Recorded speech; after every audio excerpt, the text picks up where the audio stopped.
I really just imagined him as Captain Jack Sparrow. So But Captain Jack Sparrow's a good guy. Yeah, but in the sense that I think he's just, like you said, just kind of a pirate. Like, I don't think he's really out here trying to do anything. He's just trying to get some money and like some booty. Go about and just like go about his day. Some like treasure booty and the other booty. He's exactly both booties both everywhere. Booties. But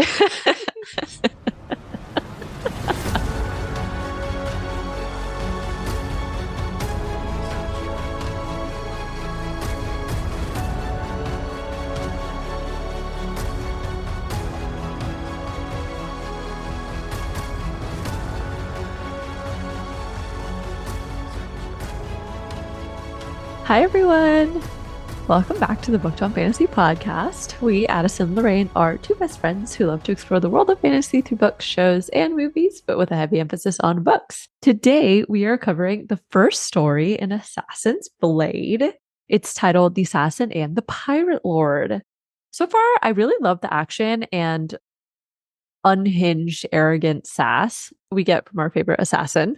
Of course, I am also already a big fan of Sam, and I can't wait to read more about their missions and their relationship. What did you think of this first story?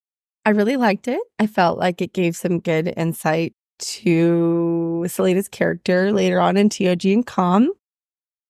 Unpopular opinion, I thought she was a little obnoxious in this short story. I was also surprised that Sam and Celaena actually started out as enemies. Sounds like a strong word. They're like rivals. Yeah. Rivals. Yeah, that's a really good word. And now I'm like, ooh, enemies to lovers. I'm so excited. Cute. I mean, it happened pretty quick. Well, I guess not quick for their timeline of how long they've actually known each other. But from where we pick up in the book, they go on one mission and we're already like, oh, like they're closer now. End. Yeah, when they hugged at the end, I was like, oh, yeah. So as a quick reminder, we will be discussing the Assassin and the Pirate Lord specifically, but it is likely that references to Throne of Glass or Crown of Midnight will come up as well. If you haven't started TOG and you don't want any spoilers, pause here and then come back when you're caught up. Otherwise, the series is brand new to us, so you won't be getting any spoilers for the rest of this series, but you will be getting plenty of unhinged theories, so beware. Furthermore, we would like to remind everyone that this is an adult podcast where we will have explicit conversations. Explicit language or potentially triggering topics may be discussed, so please be mindful of that and adjust accordingly. Housekeeping. Next week, we will read the next short story titled The Assassin and the Healer. Since this is a pretty short story, it's only about 35 pages, we also plan on covering 2 bonus chapters. The extra bonus scenes are titled The Assassin and the Princess and The Assassin and the Captain. We did some digging and we decided that since we've already read Throne of Glass, and technically you could read these after Throne of Glass, but we've of course have already covered Crown of Midnight as well, but it didn't seem to matter that we've already read Crown of Midnight. So for now, we're just going to read these here. And then we do plan on backdating these so that they fall chronologically in sequence of when we were covering Throne of Glass and then as we moved through the book so far. So if you'd like to listen to those will be posted next week.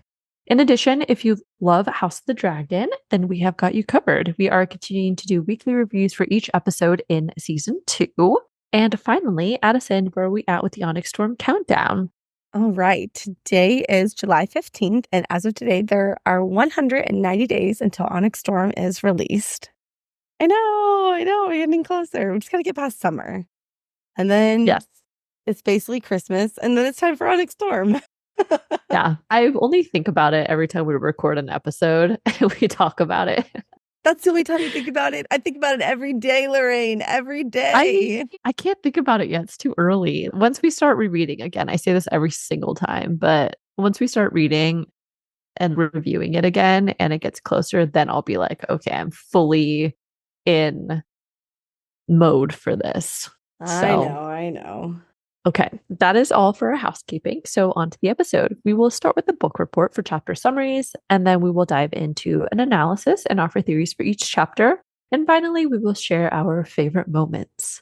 Also, if you enjoy the podcast and you liked what the show, please follow and subscribe. This way, you'll always be up to date when new episodes drop. And of course, it helps our rating on the podcast platforms. With that being said, Abson, please give us the book report. Yes. Okay, so we are going to do these chapter summaries, or I guess this chapter summary, however you want to say it, a little bit differently because we were covering an entire short story. I did not divide the summary into chapters like we normally do. I did one big summation for the entire short story, so you will not hear me say chapter 1, 2, 3, 4, 5, because it just didn't make logical sense because it's a short story. The Assassin and the Pirate Lord. We're back with more rude awakenings. Celaena is woken in the middle of the night to attend a meeting of the assassins.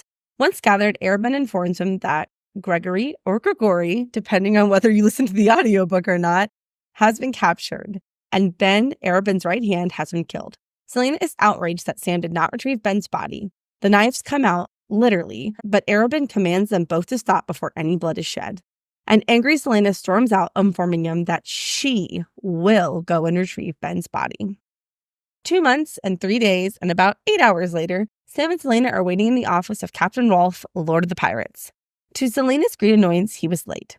Rolfe finally arrives, and he and Celaena exchange snide remarks, but thankfully Sam is there to keep the meeting on track. Sam gives Rolfe the sealed letters from Arabin, and to both Sam and Celena's surprise, although they don't show it, they had been sent to the Dead Islands under false pretenses, not to collect compensation for their murdered comrades, but instead to get involved in the slave trade on Arabin's behalf. Later that evening, Sam and Celaena have dinner with Rolfe and his fellow pirates. The dinner is mostly lighthearted and uneventful, but does leave Celaena decidedly set on disliking Rolfe. That night, Celaena can't seem to find sleep. But it is not because of Sam's proximity, the cot-like mattress, or even the stifling heat.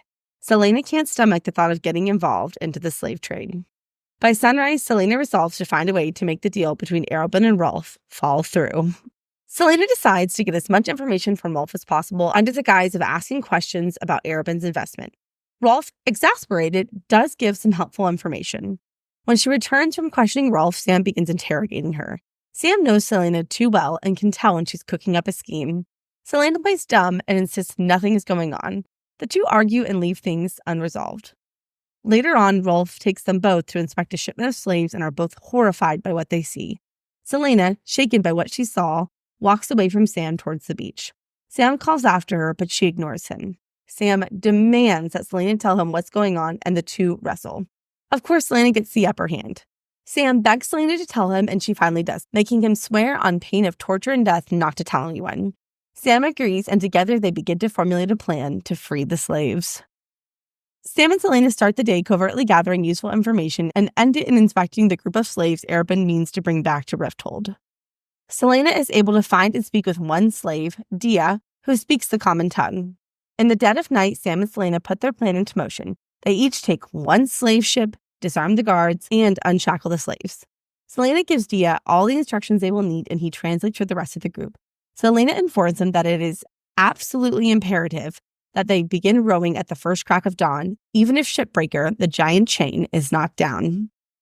After flawlessly executing the first part of their plan, it's time to enact the second. Celaena and Sam pretend to engage in raucous revelry with Rolfe. When it appears that everyone is good and drunk, Celaena purposely trips a pirate, which causes a chain reaction of events that lead to a citywide brawl. Amidst the chaos, Sam and Celaena sneak out and head towards the watchtower to disable the catapults and lower the chain, but are stunned when they are intercepted by Rolfe. Celaena signals to Sam to continue with the plan while she handles Rolfe.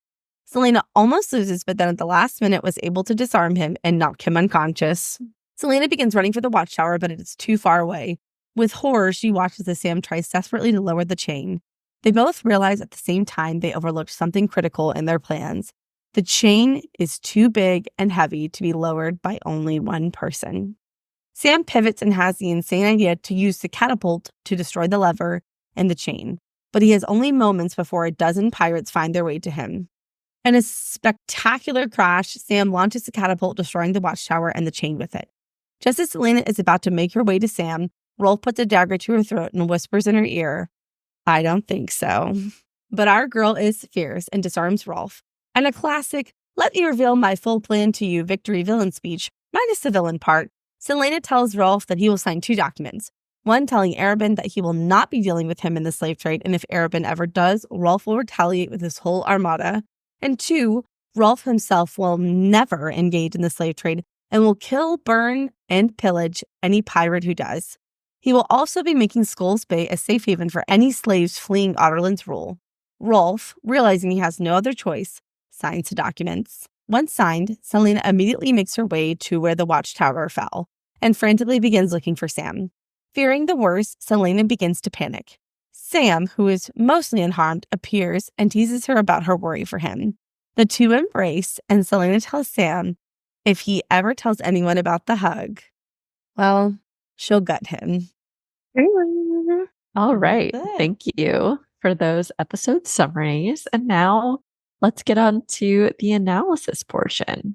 So before we get started on actually analyzing the story, I just want to say 2 things. The first is we literally called this in the very first freaking episode of Throne of Glass, back in chapters 1 through 7. When Celaena first arrives in Rifthold, she is describing what she sees. And as she comes to the docks, she thinks about the time she freed 200 slaves from the pirate lord. And we both said, oh, I bet that's going to come up later again at some point. And here we are now, finally getting the story of how she did that. So I just have to say we called that, and I'm very proud of us. And also just excited to actually know what happened. Yeah.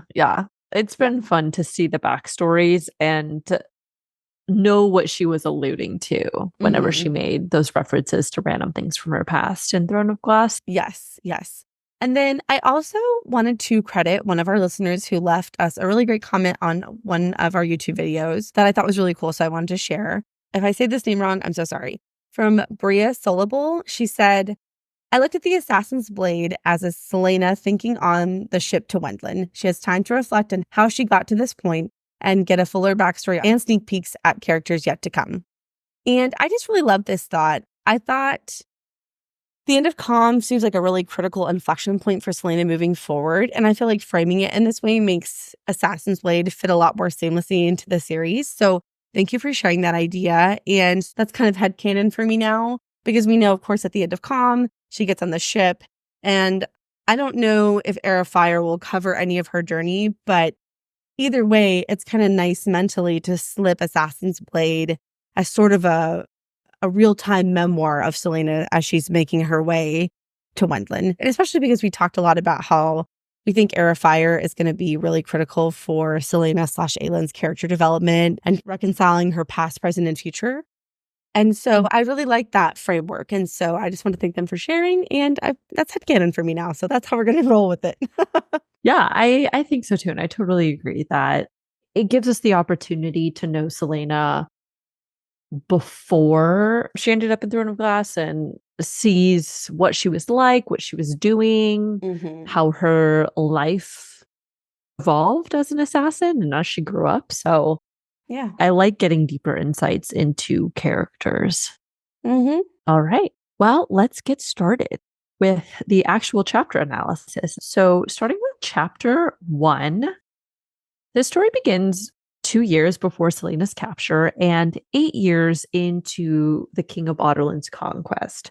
Celaena currently resides at the Assassin's Keep. Celaena sits in a meeting for Arobynn Hamel's 7 most trusted companions, 5 of whom are currently sitting in the meeting. We first get a brief description of Arobynn via Celaena's thoughts. He has auburn hair and silver eyes, which, if you've been listening to us, we know we're always looking at people's eyes and being like, what does that mean? Yeah. So I don't know what it means, but we're going to note it just in case it becomes relevant. Lorraine, I literally almost wrote word for word the same thing. I was like, I don't know why we're so obsessed and fixated with this, but we're just going to point out that he has silver eyes. We don't know if he's a baddie or a goodie yet, but we'll find out. Oh, I know. I mean, Arobynn seems to be a baddie. And not Ruthless, a baddie as at in he's least. hot shit, but a baddie as in he's an actual bad person. He's a baddie bad. bad person. Yeah. Yeah. I guess technically we don't really know that he's done anything bad. We know that his training methodology was very, very ruthless. True. But also, I mean, if we're going to hold Arobynn to that standard, Celaena has killed a lot of people.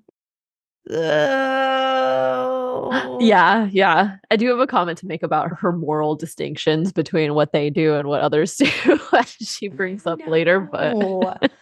When you really think about it, because of course you're like, Celaena's the heroine. She can do no wrong. But then you start thinking about it and you're like, well, she was literally paid to kill people that are, for the most part, innocent. But anyway, whatever. I'm going to ignore that so I can enjoy the story. yeah, obviously I still love Celaena, but yeah, not to dwell too much on that. But Arabin informs them that the meeting was to discuss the capture of their fellow assassin. I'm gonna call him Gregory, okay? I'm You're not not going to go saying with Grigori, Gregory. okay? No, I can't do it. Okay, I'm gonna mess it up anyway. I'm just gonna call him Gregory. So Gregory, he was captured during part of whatever mission he was at the castle for. He has now been caught and he's currently being kept in the royal dungeons. Celaena ruthlessly suggests that they kill him, and Sam protests against the suggestion. Through Selena's thoughts, we learn that Sam and Celaena have grown up together and that Sam had, quote, tried to undermine her at every turn, despite her being Arabin's protege. We also learn that Sam's mother had been a courtesan and had left him to Arabin before she died. Celaena reiterates the protocol of killing or incapacitating the assassin before he talks, but Arabin reveals he already made this order. Mhm. Arabin then goes on to say that Ben, his second in command, and whom Celaena really seemed to adore, has been killed, which was devastating. Mhm. Arabin doesn't know why he was involved since it was Gregory's mission, but he suspects they were both betrayed. Celaena demands. Well, I was just going to say, Arabin says he doesn't know why Ben was there. Oh, We, that's true. as if you've been listening with us so far, Lori and I both speculated that Arabin is likely the person behind Celena's eventual capture, and we'll talk more about it as we make our way through this story. But I feel like there are the beginning seeds of something sketchy going on with Arabin, and Hmm. in terms of just his actions and how they affect his assassins, it's totally possible that he's being truthful here. I find it hard to believe a man like Arabin doesn't know what's going on with everyone and everything at all times, especially his own assassins, especially his right hand. Immediately when I read that, I'm like, does he really not know or is he pretending? So we'll see. But I just Right. want to note it here because if we're right about it, I'll be like, see, I told you. Yeah, something's definitely a bit suspicious Oh, yeah. just Well, about the circumstances. I mean, Selena and Sam allude to that, obviously. yeah. But of course, we don't get the answers about Gregory and Ben's mission in this section. Maybe it'll come up in other stories as Selena and Sam continue adventuring. Hmm. Um, but yeah, definitely something seems a little off. But Yeah. I also very small, brief character now about Celaena and Ben. So when she finds out that he's been killed, she's very upset. mhm. As you said, obviously they had a close relationship. And she's remarking on just their past. And she said he'd once mended her shattered right hand. And if you remember, this is a call Oh, out to TOG because Arabin didn't think that she was good enough at sword fighting with her left hand. So he told right. her that That's he can right. break her right hand or she could do it herself. And she slammed it in a door. And so that was just a very nice little tie-in to Throne of Glass. It's a pretty quick little thought that I was like, oh my gosh, that's a call out to Throne of Glass. So I just had to point that out. Oh, that's a good point. Yeah, I had definitely skipped over that, but indeed. So Selena demands to know if they had recovered Ben's body, and this leads to an argument between her and Sam over why they hadn't recovered it yet. Selena then is kind of pissed off at this point. She stalks to the door and announces, I'm going to retrieve Ben's body before exiting and heading to the city. So there's a couple things that had stuck out to me about this scene.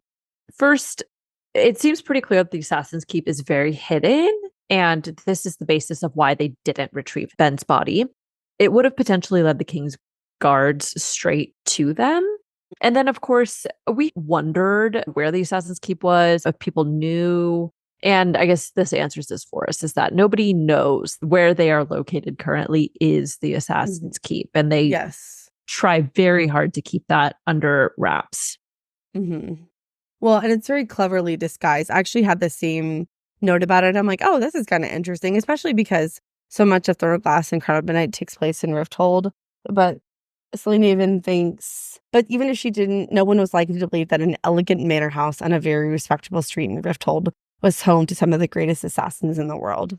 So I thought that was very clever. It's like, why not hide in plain sight, right? And it sort of aligns with this character development of Arabin, that he's bougie and he has refined, exquisite, expensive taste. And so is Celaena. I mean, yeah. Yeah. Me and Celaena, the girl loves to shop. Yeah. Loves to shop, loves to eat. Yeah. Because I think it's the very first page. She says, but not to worry. Even her nightwear was almost as exquisite as her daywear. I'm like, yeah. That girl's probably sleeping in like the fanciest fur coats and shit. She's so funny. She's got like nice silk pajamas and stuff. Designer sleepwear. Yeah. Pretty much. But another note about this chapter was that it seems like Gregory's mission probably involved a target in the castle or involved getting information of some sort from the castle. We don't learn what it was about, but it's interesting that the assassins were in fact targeting royalty. Yes, or something in the vicinity of the castle. At this time, there is also a lot of competitive tension between Celaena and Sam, but we also know that her and Sam do end up in a relationship together later on. But we had a little bit of a discussion before we started recording about, I think you had stated, I had thought that they had already been in a relationship, right? But at this time, they aren't quite there. Obviously, they're acquaintances, they train together, they know each other, but they were not in a relationship yet. So realistically, I mean, the span of the time that they were actually formally in a relationship together was like months, maybe. I mean, definitely under 2 years, right? Because this is 2 years before when TOG takes place. And not only are they not in a relationship, they're not friends. They don't like each other. They have a tense, if not openly hostile relationship. And so I was excited because I'm like, enemies to lovers, enemies to lovers. Well, yeah, that seems to have turned around pretty quickly, or at least quick for us, because obviously we skip a couple months ahead and then they go on the mission and everything together. But I think during that time together, it really seems to solidify a change in their relationship with each other. Yeah, I think this story marks the beginning of the change in the dynamic of their relationship. Yes, I agree. And then my last point was just that Celaena is still ferociously loyal to the people she cares about. It feels like Ben was almost somewhat of a father figure to her, and his death really hits Celaena hard.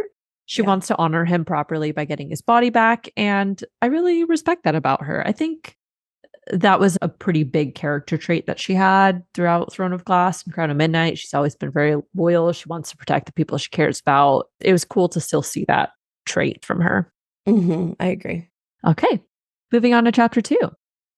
So we fast forward about 2 months, and Celaena and Sam are now in the Dead Islands waiting to have a meeting with the Pirate Lord of Aurelia in his office. Celaena believes they are there to extract retribution for the death of 3 assassins who were believed to have died at the hands of some pirates. Celaena is peeved that the Pirate Lord is late, and she takes it upon herself to start peeking around his stuff. So as she rummages, she pockets something small and round, which we later learned was the pirate's personal stamp seal. I also find it hilarious that she's just so unserious. She's opening the pirate's brandy bottles and then reading like his personal letters and stuff. The perfumed love letter from Jacqueline. Yes, yeah. I just think she's just so casual about this whole thing. And of course, Sam notes this too, and he tries to stop her, but we know that Celaena is mischievous as hell and doesn't listen to anyone. So they start bickering about her deciding to sit in the Pirate Lord's chair and everything. We do get a brief thought from Celaena where she discloses all of Arobyn's assassins have been sworn to secrecy about who she was under the threat of endless torture and eventual death. Mm-hmm. Again, we don't get clarification about the specific reason for why they need to keep her a secret. We had discussions in our Crown of Midnight episodes about, was Arobyn keeping the secret that she's Fae or keeping the secret that she's Aelin Galathinius? It's not clear. It could be both too. Mm-hmm. But whether it's her family lineage or the fact that she's Fae, in either case, Arobyn doesn't want anybody to know who she is. Yeah, I definitely noted that too. I thought a lot about it. And so here's how I came down on it pretty solidly. I think it's pretty safe to say that with 100% guarantee that Arobyn knows that she's Aelin Galathinius. Okay? Arobyn's smart. He knows where she found her, around what time, and the circumstances surrounding Ro and Evelyn's death and the invasion of Ireland and all that. It wouldn't be hard to put it together, right? And again, also at the time, she was 8 years old. So he probably was just like, what was your name? And she's like, I'm Aelin. You know, like, she's not going to fucking lie. She doesn't have Celaena Sardothien alter ego prepared, right? So I think it's very safe to say that 100% Arobyn knows that she's Aelin, okay? And hopefully we'll get more insight into that and how all that occurred and why Arobyn decided to train her and all that. But either way, Arobyn knows it's valuable to keep that a secret. And I thought, wouldn't it be dangerous to tell other assassins in the keep, even if they are super loyal to Arobyn, her identity? So then it led me to a secondary line of questioning. Why do they know? And I can only assume that honestly, Arobyn told them, because especially the older assassins like Ben, who were older when Aelin was brought to the keep, they are smart. They can put two and two together. Someone would have sussed it out. And so it probably was almost easier for Arobyn to be like, look, this is who she really is. And if you ever tell anybody, you'll fucking regret it. And just kind of use power and intimidation to control everyone there that knows who she really is. Yeah. To your point, whether he knows about her powers to transform into Fae or not, unclear. And I don't feel comfortable saying, I think he definitely does or does not know. For whatever reason, I'm leaning towards no, he doesn't. But I am definitely open to being persuaded the other way. And I did want to note that because I had the exact same quote. I'm like, oh, so other people know who she is. Yes. Yeah. And they all actively participate in keeping her identity a secret too. So everybody is protecting her essentially. Oh, you know what I just thought about? What? What if we're reading it wrong? What if it's not about her identity as Aelin, but that she's a 16-year-old girl? I did have that thought because she makes that comment to Rolfe later about he's going to be really, I forget the exact term, but he's going to be pissed to realize that this whole time Otterlin's assassin was not just a woman, but literally a girl, a 16-year-old girl, and she schooled his ass. I was a little bit like, why is her age such a big deal? But you know what? As I'm reading it again, see, look, now I'm backtracking on my own analysis in real time. This is embarrassing. I'm wondering if it just means her face, because then she goes on to say, how else would she be able to stroll the broad avenues of Rifthold or infiltrate grand parties by posing as foreign nobility? Maybe they mean protect her Celaena Sardothien appearance and identity. Maybe that's what they mean. Maybe both can be true. At bare minimum, I still do believe Arobyn knows who she really is. I definitely believe that. But now I'm wondering if the quote is meant for that way. Her identity just as Celaena Sardothien, a 16-year-old assassin. Okay, but wouldn't that be true with all the other assassins too, though? Would they all realistically need to be keeping their identities? Because obviously, if somebody recognizes them, they can't just go around walking in the streets freely if people know what they look like, right? Really true. So I guess based off of that, I think that it's probably that he needs to keep the fact that she's Aelin Galathinius under wraps. Yeah, that does make sense. I don't know. Well, there's a couple of different ways you can go with that analysis. Right. We've offered some opportunities for you. email us, comment, and let us know. I'm not sure. But regardless, Celaena Aelin, she wants to keep all parts of her identity totally secret. Yes. Yes, exactly.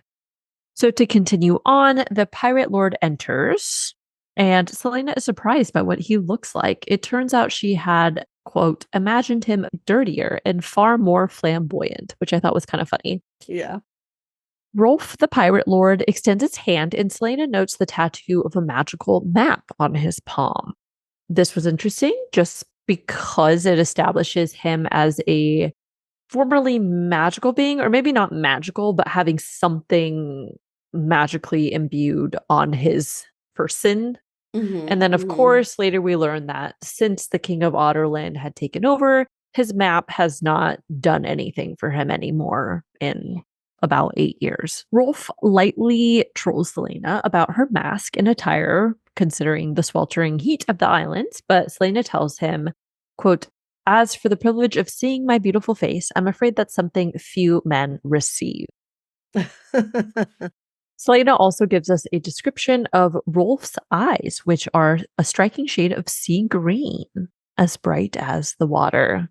He's got green eyes, and we know green-eyed people are baddie bads. I would think it's fair to say Rolfe is a baddie bad, although he's a literal pirate. So are we really surprised by that? Probably not. I really just imagined him as Captain Jack Sparrow. So, but Captain Jack Sparrow's a good guy. Yeah, but in the sense that I think he's just, like you said, just kind of a pirate. Like, I don't think he's really out here trying to do anything. He's just trying to get some money and like some booty. Go about, yeah, and just like go about his day. Some like, I don't. Booty and the other. He's exactly both booties, both everywhere. Booties. But the point being is I don't.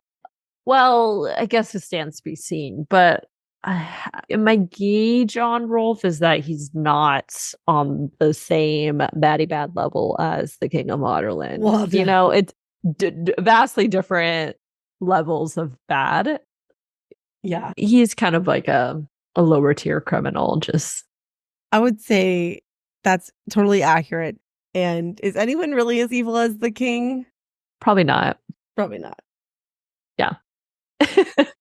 But finally, they asked Rolfe about their assassins who were found dead in Belhaven, and that one who had gotten away had stated it was Rolfe's pirates. Celaena uses distinct multicolored hand tattoos the pirates have as evidence of the pirates' guilt. Rolfe is aware of the situation, but he questions how they know for sure it was his pirates, given it occurred in the dark and it'd be hard to see. Celaena shuts down his deflection and hands him some sealed documents. Rolfe opens up the documents, and after reading them, it turns out that Arobynn doesn't seem to really care about the assassins and instead has outlined a trade agreement for the slaves. Celaena is outraged to learn Arobynn wants to partake in the slave trade and that he had lied to them about the reasoning for meeting with the pirate lord. Celaena also ignores her rage for now and plays it off like they knew why they were there. She asks Rolfe how long he had been involved with the slave trade. And we learn through her thoughts that, quote, Otterland had started capturing and selling slaves 2 years ago, most of them prisoners of war from whatever territories dared rebel against their conquest.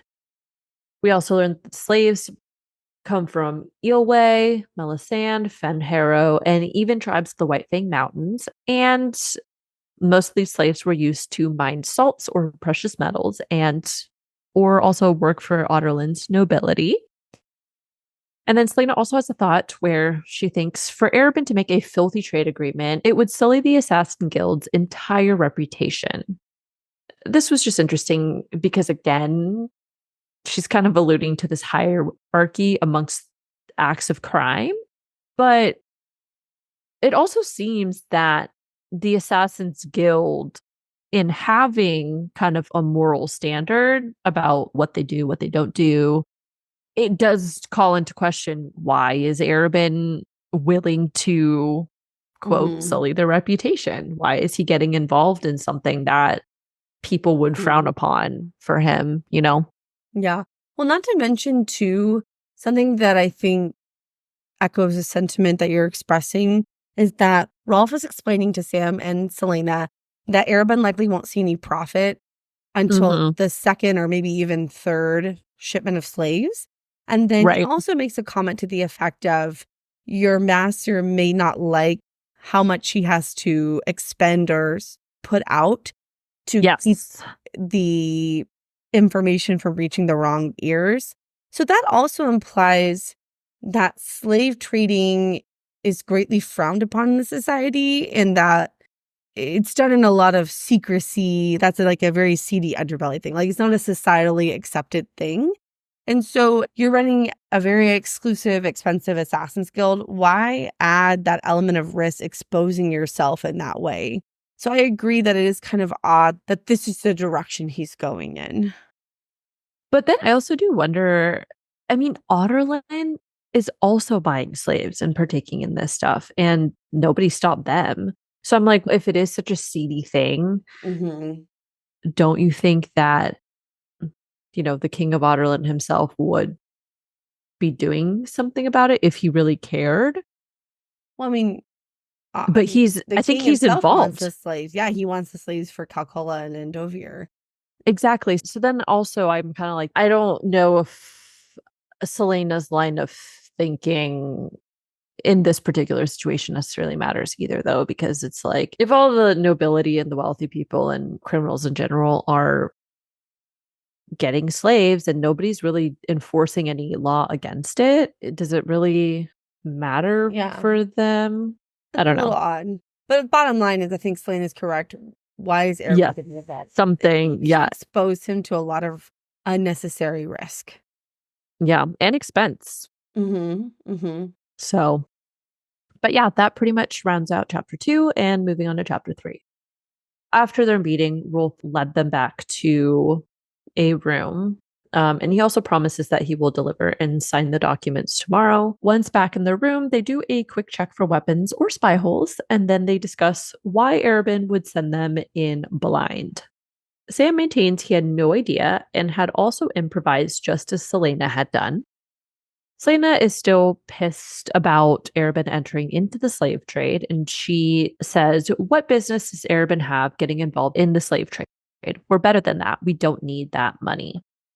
But then this is where she recalls the money Arabin had spent, including costs of her upbringing, which obviously we know was very expensive, and she's expected to pay him back for. I guess being broke will drive you to do certain things. Money's a pretty big motivator Mm-hmm. for people, including if we get confirmation later that Arabin was the one who had actually betrayed Selena.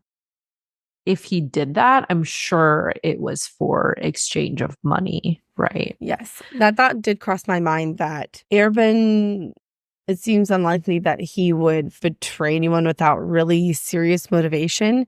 And to Selena's point, seems like he spends extravagantly on everything all the time.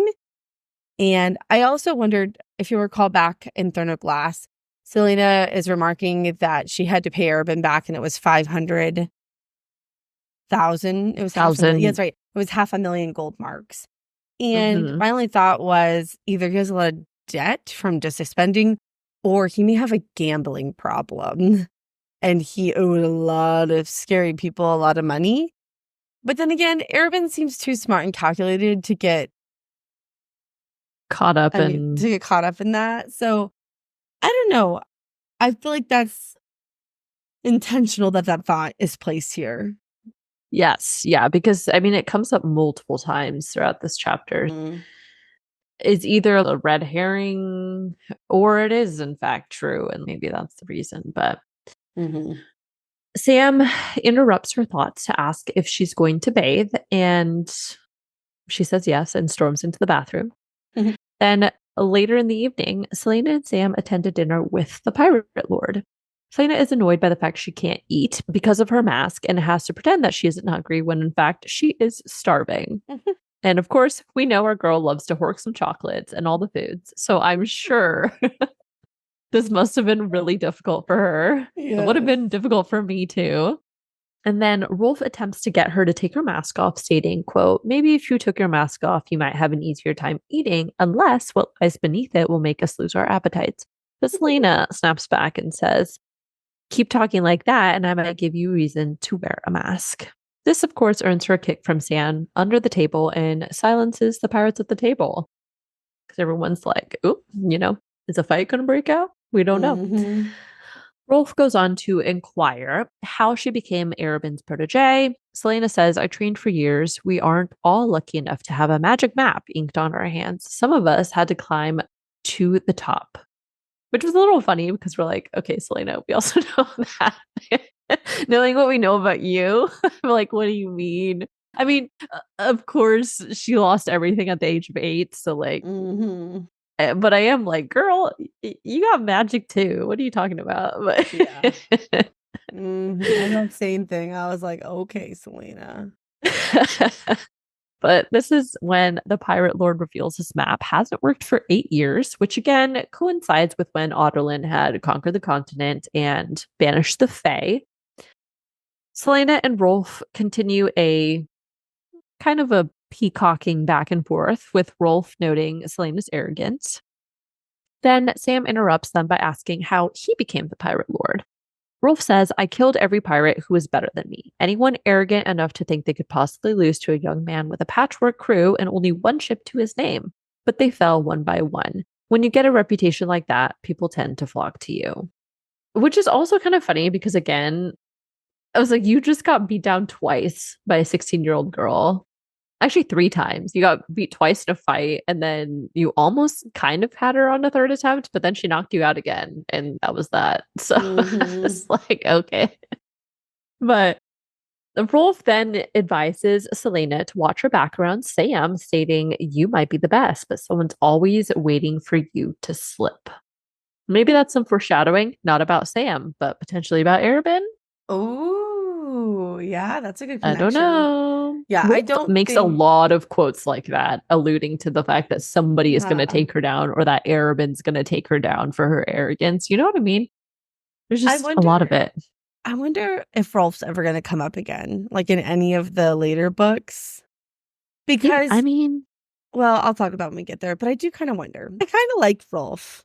I don't mind him yeah, as a character, actually. I don't either.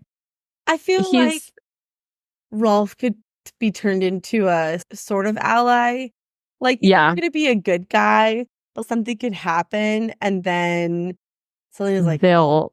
give me your fucking ship. And he's like, oh, fine, I'll help you, kind of thing. Like they can strike a bargain of some sort and end up working together in some capacity. Mm-hmm, Yeah, I exactly. could kind of see that too. After this, then they're back in their room again, and Selena and Sam discuss their impressions of Rolf. They share some slightly flirtatious banter as Sam teases her about taking a joke, but ultimately Sam says, believe me, if I came home without you, Arabin would skin me alive. Literally, if I'm going to kill you, Selena, it'll be when I actually get away with it. She then briefly thinks about how lovely it would be to see Rolf discover she was only a 16-year-old girl, and then Sam asks, should I worry about going to sleep? And Selena assures him, not tonight. Then Sam falls asleep as Selena stays awake on watch. I like Sam. I know. He's funny. I liked him immediately. I think maybe it's because I've said it earlier. Selena's not super likable in this story. She's charming in her own arrogant way, but a little bit at some point, like, you're like, okay, Selena, like we get it. You're the Yeah. best. No one can touch you, blah, blah, blah. You're the best. And I like that Sam always continually challenges her. And so I Yes. think that's why I like It's him. I had a note later on when we get a little bit more interactions with Sam and stuff and we see a little bit more of his character. He honestly reminds me a lot of KL. Like there's just a lot of stuff. Hey. Yeah, they seem very similar to me. It's just kind of like their general demeanors and maybe Kale's a little more stiff in the beginning, but then once he Mm-hmm. opens up, I feel like he takes on a similar like I'm not going to take your shit. Yeah, yeah, Okay, yeah. Selena kind of situation. So, You know what? You're totally right now that you say that. He is a little more buttoned up, but I think you're right. mhm. Yeah. So Next, we are moving into chapter 4. Celaena has barely slept, having stayed up all night worrying about the slaves and why Arabin would expect them to help in the slave trade deal. She resolves there was no way in any realm of hell that she was going to bring those slaves to Rifthold. And then, without telling Sam, she decides to head out to question Rolfe about the details of the slave shipments. She calculates she has 2 days to figure out how to fuck up this deal. I love this. I love that she's scheming. I know. So Celaena catches up with Rolfe in the city and she questions him about the details of the slaves' arrivals and departures, which obviously we know is to figure out how to interrupt it. We learn there is a large chain called a shipbreaker, which is literally intended to stop any ship by breaking its mast, and that it's equipped with 2 massive catapults on either side of it as well. Through her questions, we learn the slaves are kept in a holding stable across town and that there's 100 slaves per group. Rolfe then invites her to come inspect an incoming group of slaves later that evening, so she has a group to compare with.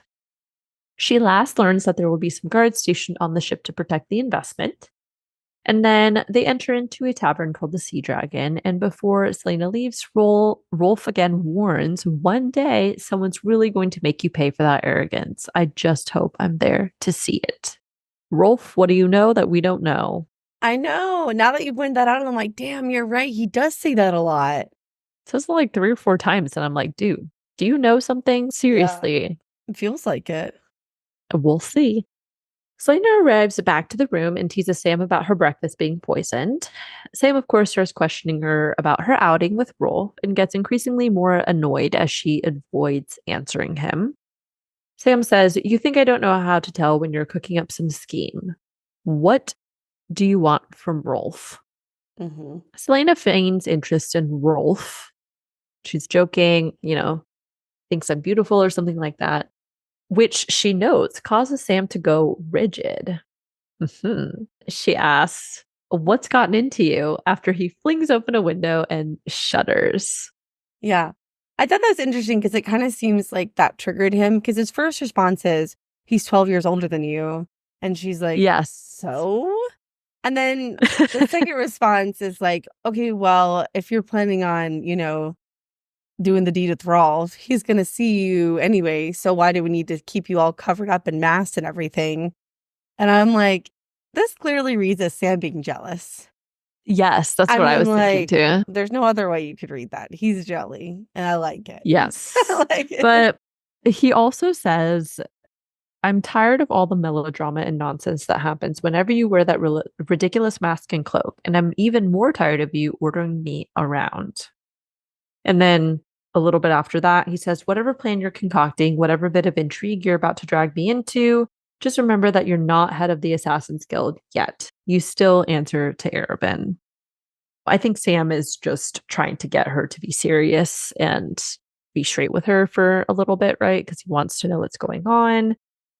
I think Sam is somebody who is privy and sees a different side of Celaena because he spent so much time with her individually speaking that he knows when she's putting on a front and when she's not. And I think he just wants her to be Celaena when they're not actually involved in this stuff. But Yeah. they've finished breakfast in silence and that ends the chapter. I do think that this is the first inkling that I got that there was going to be something between them after his little, "She's 12 years older than you."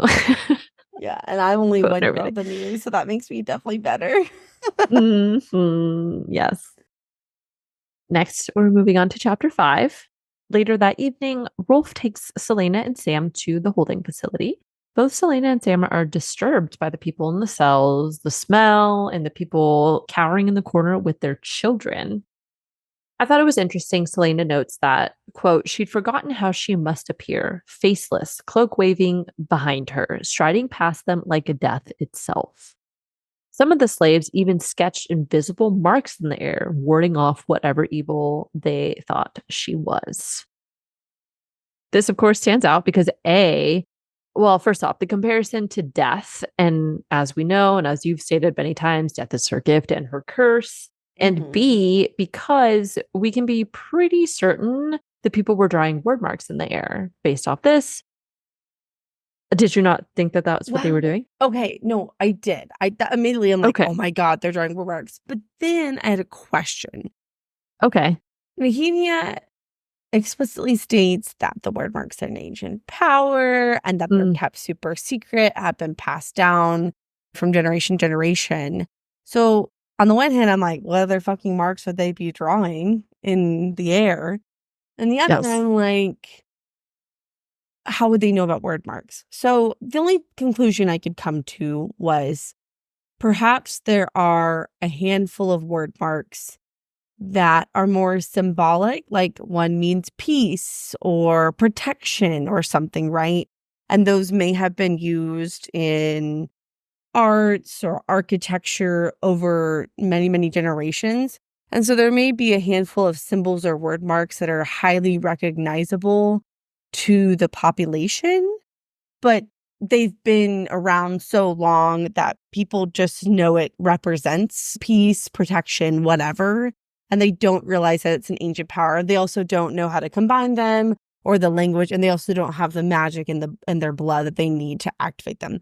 That was the only way I could come down to it, because I'm like, there's no way that many people know about the powers of word marks. And so that was the only conclusion I could come to, but I definitely wanted to ask you, what was your workaround mentally for that? See, I was feeling like maybe this indicates that word marks were known by people broadly. Although, after you said what you said, I'm kind of like, wait, maybe not. But to finish that line of thinking, I figured that if that's the case, and maybe these were people specifically from Way, she doesn't specify who these slaves were, where they were from. That's true. But if they were from Way and they did know about word marks, we do know that Way has held out the longest so far. Mhm. And if the general population knows about word marks as well, that could help explain how they've been able to hold off the king for so long. I would Mm. imagine that it wouldn't just be Nehemia and the royals alone would maybe be enough to hold off the king entirely. Mhm. So if the general people did know about word marks, then obviously that'd be a huge advantage to them. But also in general, we do know that people in the White Fang Mountains, like the witches are around there. Celaena mentions the shamans in the White Fang Mountains. And That's so I could totally see people having some knowledge of word marks. Maybe not true. a very extensive one, but like you said, just a very general small amount that's at a basic level. It is kind of just used for like maybe low level protection. I Mhm. guess it's not like really advanced, but enough to keep them generally safe on a day to day basis. Selena is appalled by the condition of the people and their treatment. And then she has an interesting thought about Yowei. So she notes Yowei boasted two of the most prosperous cities on the continent. Its territory, rich in farmland, waterways, and forests, was a crucial vein in the trade routes. I felt like this helps to contextualize the importance of Yowei to the king. It would be a pretty Mhm. lucrative and important location for the king of Otterland to have control of. Oh, and So, because of that, that may explain why Ilway seems to have been granted a little more autonomy. Because if you recall, Nehemia says, and it's mentioned a couple times, that Nehemia's father gave up his crown to the king of Otterland. Like, he bent the knee, but he's still there to some degree in a ruling capacity. So that mhm, may explain why it seems like Ilway, more than anywhere else, has some level of autonomy over their mhm, governing structure. So that's a really good call out.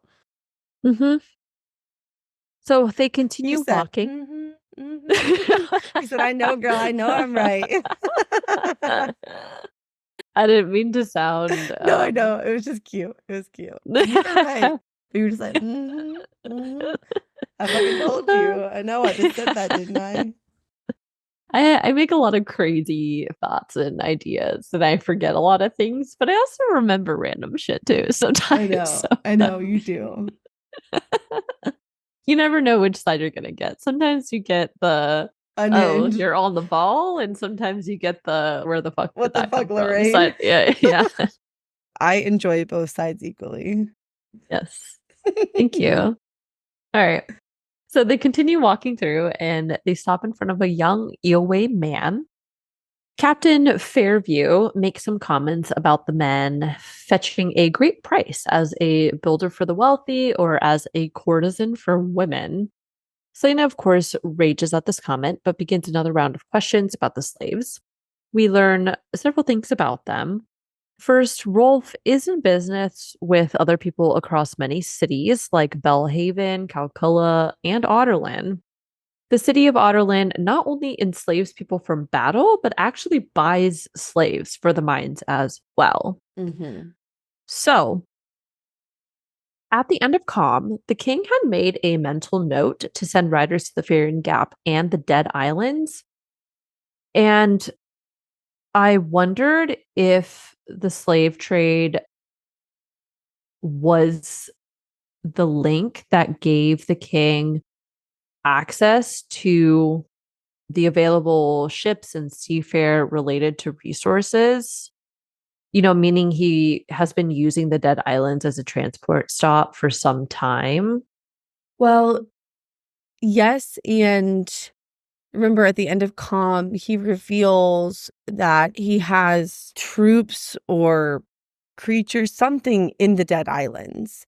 My impression is he uses the ferrying gap for the wyverns, but when he's talking about General Narok, I think he's in the Dead Islands, which I have a note somewhere later. When Celaena's thinking about the Dead Islands, she's talking about how they're basically an impossible to navigate archipelago. It's very, very difficult to get in and out of the Dead Islands. Like only the best sailors do. And I'm like, that's the perfect what? Sorry. I I was just thinking about wait, how do you say is that how you say it? Archipelago. I've been What? saying it wrong this whole time. I've been saying it wrong? No me. Oh, how do you say it? I think I think I say like I think I've been saying like this sounds really dumb. Wait, tell me how you say it. Say I it. think I say like archipelago.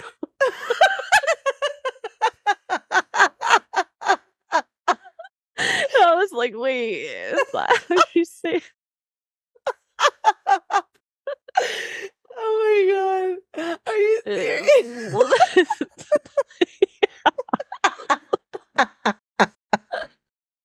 Oh my god. I think that's the funniest thing you've ever said. Archipelago. I mean, that word's kind of a weird word. Like, who decided? Who picked that word? Lorraine, I wanted you to say Grigori went to the archipelago.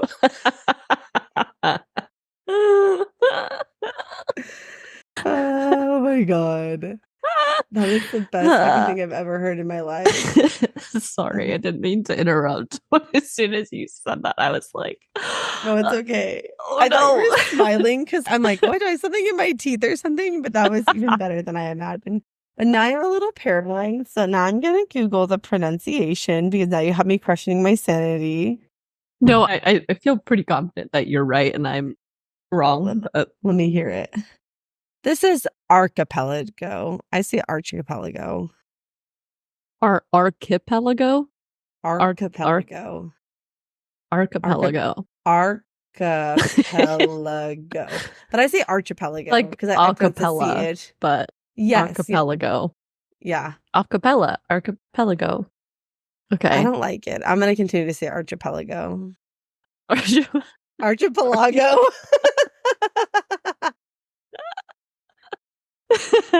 Oops. Oh my god. I'm so happy right Okay. now. I'm so happy right now. I don't know how to bring it back from here. Okay.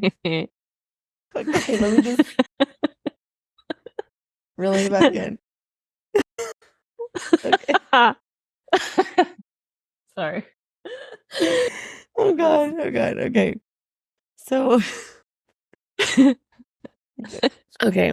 So if you'll recall how Celaena is thinking about the Dead Islands and how it's a group of small islands, it's very difficult to navigate in and out, right?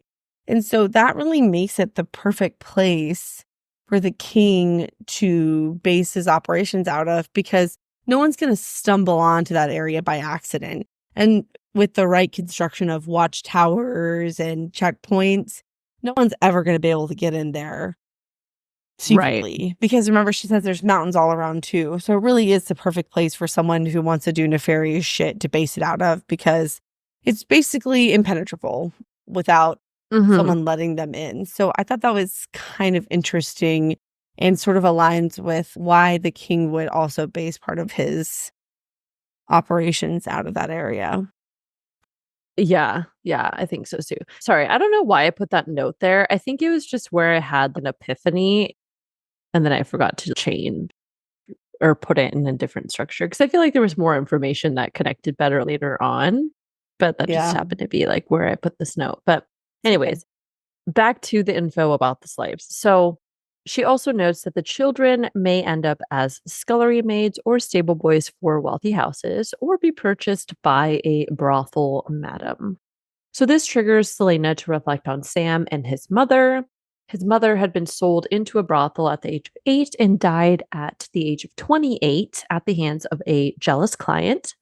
Sam was 6 years old at the time, and she had also had Arabin as a client. And because he favored her, he agreed to take Sam in and train him at the Assassin's Keep, which was just sad information about Sam's background. I Um, know. of course, maybe it's better. His life as an assassin could perhaps be considered better than becoming a courtesan, although also kind of Hmm. like maybe barely, since ultimately he never really had a chance to be free. He's just sold into a business like the slaves are now. I thought it was interesting too, because I feel like that would be a point of bonding for Celaena and Sam, because presumably Sam did not ever know who his father was, and his mother was killed when he was Hmm. very young. So he grew up as an orphan. He's basically in the same situation that Celaena was. And Yeah. so to me, I feel like not many people will go through that experience and Yeah. also end up as assassins. So probably Sam and Selena are the only ones in the world. I feel like that is a little bit of character development and probably explains why their relationship develops in the way it does, because they have this Yeah. huge life altering traumatic event in common and they're able to kind of bond over that. Hmm. Yes, I agree with that. Selena, after learning all of this information, suddenly realizes that destroying the deal was not enough. She was going to make it her mission to free the slaves. Before they leave, Selena asks when the slaves will be sent out, and Rolfe informs her tomorrow around the same time Selena and Sam are set to depart as well. Then Selena is getting more emotionally riled. She walks out and she just beelines for the ocean. We next cut to Selena striding toward the water. She's thrown off her mask, her cloak, her boots, and her tunic along the way. Sam calls out for her to wait and asks what she's doing as he gets a hold of her arm. But Selena clearly has some pent up frustration she needs to get rid of, so she decides to start fighting with Sam instead. They tussle in the sand, and ultimately Sam pins her down, stating, "Enough." Ooh, Yeah, steamy he Sam. does. Yeah. Pins her down on the beach. But he then pleads with her, and as she begins to calm down, she takes note of his beauty. Her thought is, quote, the kind of rare beauty that had made his mother so successful. And then she realizes that she shouldn't be mad at Sam. Obviously, Sam didn't do anything. None of this Mhm. was his fault. So Sam questions her, and she reveals her outrage over the enslavement of innocent people and then ultimately reveals her plan to free them. Sam warns her of the danger with Arabin or Rolfe and then asks why, given that, quote, we're assassins. We kill people. We destroy lives every day. Celaena responds with, we have a choice. Maybe not when we were children, when it was Arabin or death, but now you and I have a choice in the things we do. Those slaves were just taken. They were fighting for their freedom or lived too close to a battlefield, or some mercenaries passed through their town and stole them. They're innocent people. And then Sam replies with, and we weren't. This felt pretty like a pretty profound question from Sam. It seems like this has obviously stirred up some complex emotions for both of them as they Mhm. juggle their role as assassins and the fact that they themselves are in many ways no different than the slaves. But at the same time, Selena strongly feels that just because their own roles in situation is shitty, that doesn't mean they can ignore what's being done to Mhm. innocent people. I also thought this conversation was really interesting because it seems to be a departure from Celaena in Throne of Glass and more so Crown of Midnight because Nehemia Mm-hmm. practically begs her, help me. My people are suffering. They're Yeah. slaves. I mean, you were in the salt mines of Adoria. You know what it's like. And she basically is like, no, the king's too strong. I'm sorry, but it just is what it is, you know? But here, this is obviously pre-capture. She's willing to risk it all, potentially death, Rolf's wrath, Arabin's wrath, to free only 200 slaves. And of course, ultimately, she ends up doing a lot more than that and how she works things out. But I'm a little confused, I guess, what happens between now and then. Obviously, the biggest inciting incident is that she gets captured and she spends a year in Endovir. And I'm wondering if maybe her time in Endovir actually broke her a little bit. Like it broke Mm-hmm. her spirit, so to speak, and her willingness to stand and fight because she's putting a lot on the line for 200 slaves. That's not a commentary that these people's lives aren't valuable and everything, but from a calculating perspective on what she's Yeah. risking. But then it's like in Crown of Midnight, she's not willing to save all of Aurelia because she's scared. So it's this kind of an interesting juxtaposition between the two different Celenas we see. Yeah. I would imagine that Sam's death and then her capture soon after that definitely had a huge impact on how she feels about things. Which is also interesting though, because I mean, maybe the death of her parent did affect her, but I mean, she seems to not be so scared of that currently, despite, Yeah. her parents and everything dying at the hands of the king. So I don't know. Yeah. But Sam goes on to agree with her, but doesn't know how they would pull it off. And then he says, you realize this is the most reckless thing you've ever done, right? And then he stares Selena down long enough for, quote, heat to flood her cheeks. And then ultimately says, I suppose if we're going to die, it should be for a noble cause. Immediate stamp of approval for Sam. Exactly. Immediate. Yes, I love him already. Mhm. So after that, Selena fills Sam in on her plan for how to free the slaves. They go on to discuss how they will deal with the aftermath with Arabin, and Sam semi seriously suggests they just run away after their mission. Sam also brings up his questions about the situation, stating, perhaps Arabin wanted us out of Rifthold right now, needed to get us out of the city for a month. Selena rejects the idea that Arabin would do anything nefarious to them, but Sam continues to question by stating, did we ever find out why Ben was there the night Gregory got captured? I am with Sam on this one. Obviously, Arabin lying about the reason for visiting Skulls Bay and his questions about Ben definitely seem pretty valid. Yeah, I think we discussed this a little bit earlier too, but at Yeah. bare minimum, there are things that don't add up about the events that transpired. Hmm. And I think Sam's point that it seems odd that he wanted them both specifically gone for this period of time under a false pretense seems highly suspicious, indicative that something is going on. Yeah. Hmm. So I don't know what yet, but just gonna keep reading and find out. Exactly. Celaena loyally defends Arabin's name and says, "We can trust Arabin," though, quote, even as the words left her mouth, she felt stupid for saying them.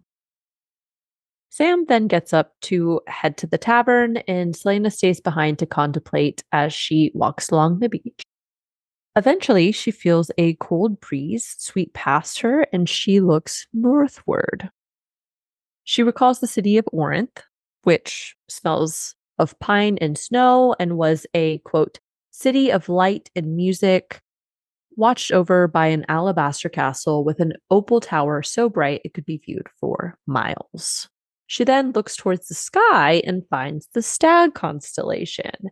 She briefly contemplates if she has any other choice in life now, but ultimately decides, quote, no, she was as limited in her choices as she'd been when she was 8 years old.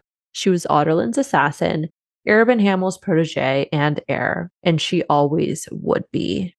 This did feel a little bit like foreshadowing for later in TOG. Obviously, the stag becomes very symbolic as a representation for her home and as a return to the ways of life before the King of Otterland's conquest.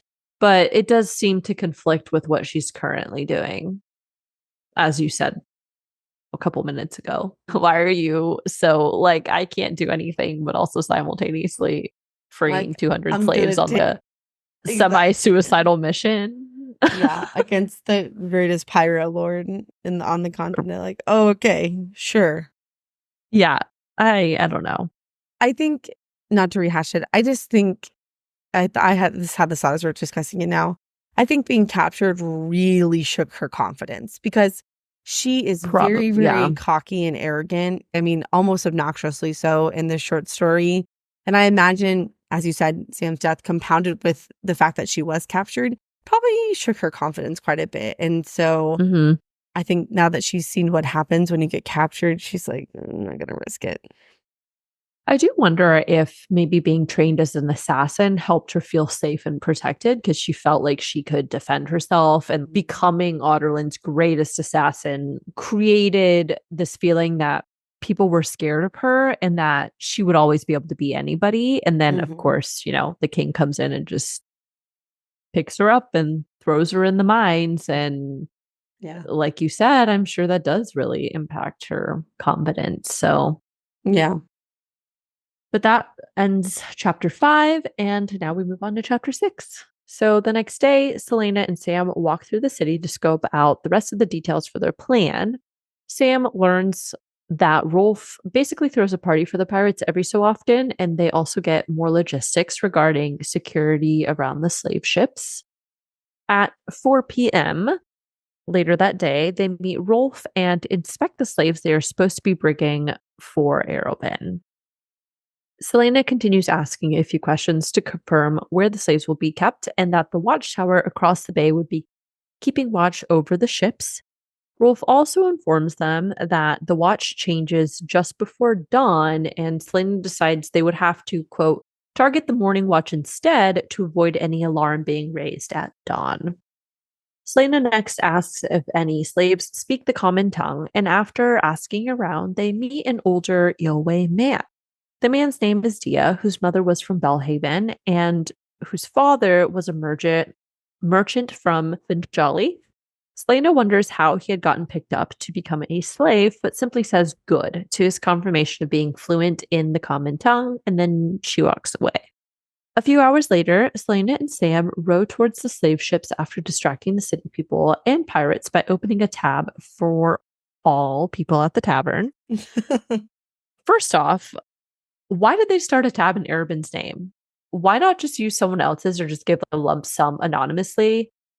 I just feel like that was going to be pretty obvious that you're up to something because why the hell would Arabin's assassins be starting a tab? I feel like that would be sounding an alarm bell because, I mean, you didn't think that Rolf was going to find that suspicious that you're all of a sudden opening like this huge ass tab for everybody. You know what I Mhm. mean? I Well, just I felt like it kind was of a think little he weird. does find it suspicious though, Yeah. because the events that occur later, he's not drunk, even though he and Sam have both been Right. drinking all night, right? And Mm he's sharp enough to notice that Selena trips him. And so I think Rolf is probably suspicious pretty much from the very get go. hmm. Mm hmm. Yeah, this is true. As they get closer to their respective ships, Celaena wonders if they should have left that night, but remembers that navigating at low tide was nearly impossible, and that ultimately the high tides at first light tomorrow would be better. Sam signals to Celaena with a mirror from the Loveless ship, and Celaena signals back from the Golden Wolf ship, and they begin the first part of what I am calling Operation Freedom. Woo! And that wraps up chapter 6. Moving on to chapter 7. Sam and Celaena take down the guards on each of their boats, signaling with their mirrors as they do. After tying up Captain Fairview and sufficiently threatening him into cooperating, she heads down to the cargo area. Celaena asks where Dia is and takes note of the mountain men murmuring. And she has a thought where she says, while they might have only recently declared themselves Otterland's enemies, the people of the White Fang Mountains had long been known for their unyielding love of violence. I just noted this because it connects back to Cain and how he had been a part of Otterland's army. Dia steps out when Celaena asks where he is, and Celaena has him translate for her as she relays instructions to the slaves. She informs them to unlock themselves but stay in the room, and that if they choose to act, the captain will guide them to safety through the Dead Islands. She also tells them to sail away at dawn while the people in town are distracted. The people ask about the chain, and Celaena assures them, we'll have it down before you reach it. But no matter if the chain is still up, no matter what might be happening in town, the moment the sun slips over the horizon, you start rowing like hell. Then a little bit later, she says, your fate is yours to decide. Celaena lastly addresses the unconscious guards and tells the people on the ship, do whatever you want with them. The choice is yours. Her final instructions before she leaves is for someone to row them across to the other boat and inform them of the plan. Dia, of course, volunteers to do so. They meet Sam on the other boat, and after giving Dia the final message, you must start rowing at sunrise, even if the chain is up. Every moment you delay means losing the tide. Dia assures, we will be ready. And then Celaena and Sam row back to shore, where the pirates and city people had already begun enjoying the free ale. What a great distraction. I Free know. beer. I feel like that would work in today's society too. Oh, absolutely. People love free shit, especially if it's booze. Yeah, seriously. Chapter 8. So Celaena and Sam head to the tavern to partake in the festivities as part of their ruse. Sam pretends to be drunk as he chugs from a rigged mug, and Celaena acknowledges that he plays the part very, very well. They have a conversation with Rolfe, who asks again if, quote, I will ever get to see the face behind the legendary Celaena Sardathian. Celaena briefly worries about the time and how they need to act soon, but also what might happen to them when Arabin and Rolfe find out what they did. But she responds, if you make my master and me as much money as you claim, I'll show you my face. And then after asking if he sold his soul for the map tattoo, Rolfe responds, when you show me your face, I'll tell you the truth. And then they shake on the deal. They spend another couple of hours playing cards, and it turns out Sam is very good at that and schools them all. At 5 a.m., Sam signals it's go time, and Celaena gets up and trips a pirate, inciting a brawl to spread. They manage to fight their way outside while Rolfe tries to get the crowd to stop and settle. Celaena meets Sam in an alley, and she teases, I never knew you were such an expert card player, or an expert drunkard. And Sam responds, there's a lot you don't know about me, Celaena Sardathian. Then he grabs her shoulder close to him. They briefly discuss their plans and decide it's better to risk the guards and take out both chain and catapults at once, but just as they make it to another street, the pirate lord stops them. Chapter 9. I know. You know, on the one hand, you kind of see that coming, right? Because you're like, they can't just be successful with no bumps in the road. Yeah. But even still, I told you, I'm a great book reader, movie watcher. I'm always like, I was like, oh my God, what? You know, no way. Yeah, But yeah. it kind of makes sense, you know? Yeah. So, starting chapter 9, Celaena immediately tries to play it off like they were trying to avoid the fight, but Rolfe catches the lie, noting that Sam may not want trouble, but Celaena definitely does. He asks, "What's your plan? Steal treasure, information?" The ships in the background stir slightly in the distance, causing Rolfe to look over and see. Celaena attempts to distract him by removing her mask. Rolfe is actually stunned by her deception, but Celaena yells at Sam to go, then simply says, "I did nothing of the sort. I told you I was beautiful," which I thought was funny. Celaena is all about how beautiful she is. Oh my gosh. Yes, for sure. Rolfe yells at his pirates the ships are being stolen before engaging in a sword fight with Celaena. Celaena reveals her plan is to free the slaves, and Rolfe calls her a fool. And he says, "You think freeing 200 slaves will solve anything? There are thousands of slaves out there." He warns, "Stupid girl, if I don't kill you, your master will," before Celaena knocks him out with a blow to the head. Celaena, of course, bolts through the streets towards the other side of town. And fortunately, she had disabled the rudders on the pirate boats, which buys them a little bit of time. But Sam realistically only had a few minutes to get the chain down. Still too far away, Celaena watches as Sam shoots up the stairs of the tower, taking down guards as he climbs. He manages to make it to the top, but as he throws himself against the lever, both of them realize the horrible truth. The one thing she'd overlooked: the chain was too heavy for one man to move. And in the distance, she sees the slave ships approaching closer with too much speed to stop. I just have to say, plot hole feels like a big word, but they're so smart, okay? The fact that they could construct and organize all of this in such a short period of time. If you're talking about a chain that literally stretches across a bay that is big enough to break the mast of a ship, has to be a Yeah. huge fucking chain. At no point did Mhm. they think, we need to investigate how to lower the chain. Like, it never occurred to them that perhaps it may take more than one single person to lower and raise that, right? But I'm like, guys, how did you mess that up? Okay. Like, I mean, granted, it was a quick plan. They had a short amount of time, but I was like, guys, that was rookie mistake. Okay, rookie mistake. Yeah, that's what I was thinking. And also the fact that somehow Sam can't move that lever for the chain, but he can move a catapult into place. I was like, that also Yeah, seems a little bit that's weird. loaded with the fucking boulder too. Like, Yeah, not even yeah. just a wooden structure. I'm like, Guys. okay, sure. Okay. I'm just gonna ignore Yeah. it for the sake of the plot. Out of sight, or not out of sight, out of mind, but ignored and Yeah. now out of In one mind. ear, out the other. Yes. Sam shifts his plan and begins pushing the catapults towards the spot in the tower wall where the chain was anchored. More pirates fled to the top of the tower, and just as one throws a dagger at him, Sam cuts the rope to launch the catapult. And though it takes out the chain, it also takes out the spot where Sam had been standing. No. Which, I mean, I guess a little bit the tension is taken out of that because, Sam clearly lives past this point. But I was kind of wondering, I'm like, that shit collapsed on top of him. How did he survive? Yeah, I didn't think that he died, but I was like, surely he's severely injured or something from doing something Mm-hmm. like that. But I mean, I will say it was a pretty smart move. Oh, if you couldn't move the lever, yeah, like, Break down the whole damn thing. yeah, might as well, right?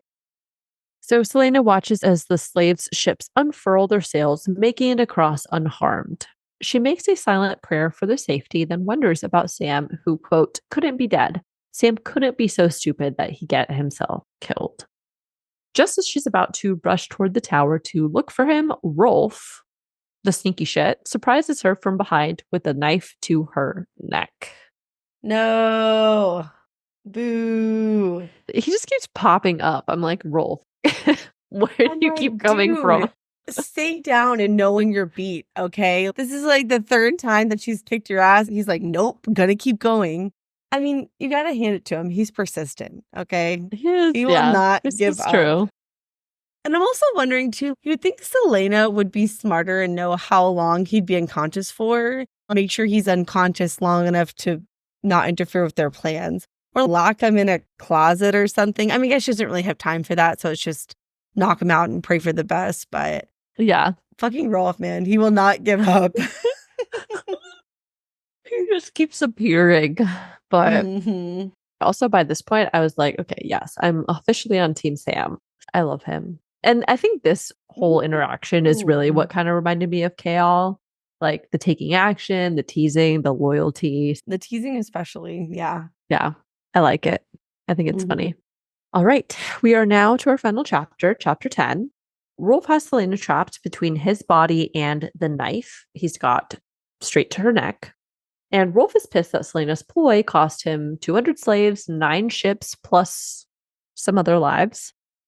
Celaena distracts Rolf by asking some questions about how he found her, and as he tries to pivot them to walk toward the city, Celaena makes her move. She body slams him, blocks his knife with her hand, and then knees him in the face as she pins him to the ground. With the positions now reversed, Celaena says, well, that didn't go the way you expected, did it? That's one of my Sure did favorite it. parts. I know. It She reminds just does it me, so quick. I know, it reminds me in Third of Glass during the final duels where she kicks Graves' ass and she drops Yes. the handkerchief on him and she's like, here you go. Yeah. Yeah. So quick. I know. So she then pulls out 2 documents, which she needs him to sign. One, which is supposed to go to Airbin, declaring that the deal is now over and a threat against him should he make any other agreements to enter the slave trade. And the second document, which states Rolfe promises to forever leave the slave trade and declares Skulls Bay a safe haven for any slaves fleeing from Otterlin. Rolfe tries to refuse, but Celaena has outmaneuvered him yet again since she can forge his signature and she stole his seal ring. Rolfe then asks why she bothers with the slaves, and Celaena responds, because if we don't fight for them, who will? Yes, I love that. Reluctantly, Rolfe signs the documents and Celaena knocks him out again to find Sam and make their escape. Celaena frantically searches the tower rubble for Sam, thinking it should have been her, as she shoves at massive slabs of stone in an attempt to move them. Then, from behind, a voice says, I don't think that's going to make the rock move. And Celaena whirls around to find Sam. Sam. Sam! Celaena is relieved, but also a little annoyed he hadn't shown himself earlier. But he just says, I figured you could wait a few minutes, given that I saved the day and all. Mm, Just funny. Celaena yeah. teases him for his sloppy work, but notes that he smiles and his brown eyes turn golden in the dawn. And then she has a thought where she says, it was such a Sam look, the twinkle of mischief, the hint of exasperation, the kindness that would always, always make him a better person than she was. Yeah. Again, just sounds like Kale. And no wonder she falls for Kale later on. That quote specifically, this sounds very evocative of Kale. It seems like Celaena has a type because remember, I'm pretty sure Sam has brown hair, brown eyes. So does Kale. So she likes, Yeah, that's her vibe. You know, that's her type. that's her. Yes. Brown hair, brown eyes, 6'5", 6'5", security. loyal, yeah. Protective. Yeah. Oh, Lorraine's but type is 6'1", dark hair, blue eyes, sapphire blue eyes, specifically. oh yes, Dorian yeah. Havilyard action. Mm-hmm. I love Dorian, but I've grown to like Kale, and now of course I like Sam. I love Sam too. So I know. before she could stop herself, Celaena flings her arms around him in a big hug and mutters, if you ever tell anyone about me embracing you, I'll gut you. Which is very on brand for her. Yeah. And then Sam bursts out laughing and then says, if you're done liberating slaves and destroying pirate cities, then let's go home. And then I also really loved her thought while she hugs him, where she thinks embracing Sam was different somehow. Like she wanted to curl into his warmth. Like for one moment, she didn't have to worry about anything or anybody. That was very lovely. It is. But it really is. That officially concludes the first story of Assassin's Blade. I really liked it. Did you like it?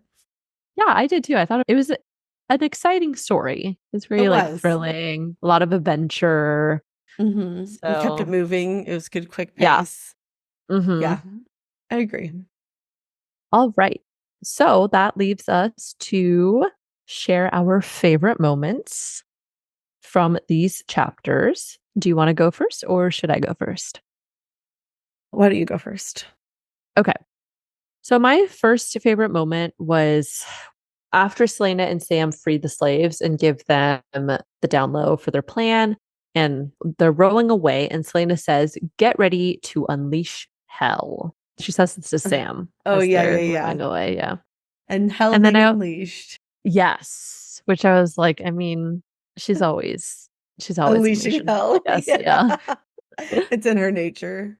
hmm And then I also liked when Rolfe says, I think it's safe to say that I prefer you like this to when we're discussing business while they're playing cards. And then Sam says, Oh, I do too. She's horrible most of the time. And then I also like to quote from Sam where he says, I figured you could wait a few minutes given that I saved the day and all. Yeah, that's cute. Sam kind of matches her energy a little bit, which I think is funny. He does. It's not quite to like an annoying way that Stella is, but he stands his ground and he gives her shit back. So I think that's Yeah, funny. he does. And then my last one was a quote from Celaena, the last one, where she thinks embracing Sam was different somehow. Like she wanted to curl into his warmth. Like for one moment, she didn't have to worry about anything or anybody. And those were all my favorite moments. Sam and Celaena. I can already tell I'm gonna love them together. I And then know. I'm also devastated because I know he dies. So I'm like, no. I know. I think I'm gonna be I don't thinking want about him to. all the time. I know. I'm like, I don't want to get to that part. I know. Well, I guess maybe that'll make it a little more palatable. Like if I already know he's gonna die, it'll make it less likely that I'm gonna cry and bawl or something. I'm definitely gonna cry. I'm just gonna tell you that Oh, right now. I'm gonna let it go. I'm gonna let it out. we'll see if I do. We'll see. Thank you for sharing those favorite moments. I had a couple. First, I like in the beginning of the story when she's at the dinner with Rolfe and Rolfe is teasing her about not taking her mask off to eat. And Celaena thinks beneath the cape and cloak and the dark tunic, Celaena was not just famished, but also hot and tired and thirsty, which combined with her temper usually turned out to be a lethal combination. And I just thought that was really funny because I don't know. I think that's true of most of us. I live in Yeah. Texas and it's very, very fucking hot. And so as soon as you go outside, you're hot and you're thirsty. And that alone makes me a little violent. And so I Yeah. can Yeah. only imagine if I was also hungry and tired. I feel her. I feel her on that. I also Yes. liked when Sam goes to talk. Well, when they both go and they're just talking to people in Pirates Bay, trying to get information, and Sam goes to hmm talk to the harlots, and he says, from flirting with the harlots along the main street, Sam learned that every once in a while, Rolfe covered the tab for all of the pirates in his service. The revelry lasted for days. Sam also picked up a few other pointers that he refused to tell Celaena about. Yes, I remember that one. And I was like, Yeah. what was that about, Really Sam? funny. I know, like, Would love to know. yeah. Maybe you can show us later. Well, show Show Celaena. That's Celaena. what I mean. That's what I Yeah. mean. Yeah. Sorry, that came out kind of weird. That's not what I meant. Okay. Okay. And then I thought pretend drunk Sam was really funny and cute, and Yeah. he played it Yeah. really well. And then the last quote I had that I really liked was on page 68 when Celaena is thinking the tower has just collapsed and she's worried about Sam. And she says, he couldn't be dead, not from that dagger or those dozen pirates or from the catapult. No, Sam couldn't be so stupid that he'd get himself killed. She'd she'd kill him if he was dead. And I was like, yeah, that's very on brand for Celaena. Yeah. Yeah. This is cute. Which it's just so funny because she acts like she hates him, but clearly she doesn't. No, yeah. You Definitely know what I does mean? not. And not just because Mhm. he's helping her with this plan. Obviously, she cares more deeply for him than she lets on. I don't know. Mhm. It's just nice. I'm excited to see how the relationship develops. Isn't there some kind of quote about how like hating someone is pretty equal to loving them or something like Oh, that? it's I like don't a know fine line between exactly. love and hate. Yeah. Yes. Yeah. Both are intense feelings of passion, right? And hmm sometimes he gets a little confused. Like plug in for House of the Dragon, kind of like Allison and Cole. I feel Oh, like that's there's kind of true. an element of that, right? Yeah, I don't know. All right. Well, that now concludes our episode. Thank you all for joining us for another episode of the Book Dump Fantasy Podcast. As always, we would love to hear your thoughts, so please subscribe to the podcast, leave us a review, or share it with all of your friends who love fantasy fiction as well. You can also keep up with us on a daily basis by following us on social media, and those are all linked below in the episode description. That's all we've got for you guys today. Stay nerdy, everyone, and we'll catch you next week for Assassin's Blade episode 2. Bye. Bye. Which causes a which causes okay, I'm like very tongue-tied. A very general, small amount that's just kind of meant to maybe, what's the term? What's the thing when you do like rituals to like ward off evil, but it's kind of like a Sacrifice? No, not sacrificial. ceremonial. It's like a kind of voodoo. It's a little bit voodoo, but actually maybe there's some Like a truth to what they're seance? doing. Yeah, No, maybe. that's I don't usually know. to call spirits. Yeah, yeah. Uh, I don't know. She's willing to risk it all, potentially death. Rolfe's wrath. Rolfe's wrath.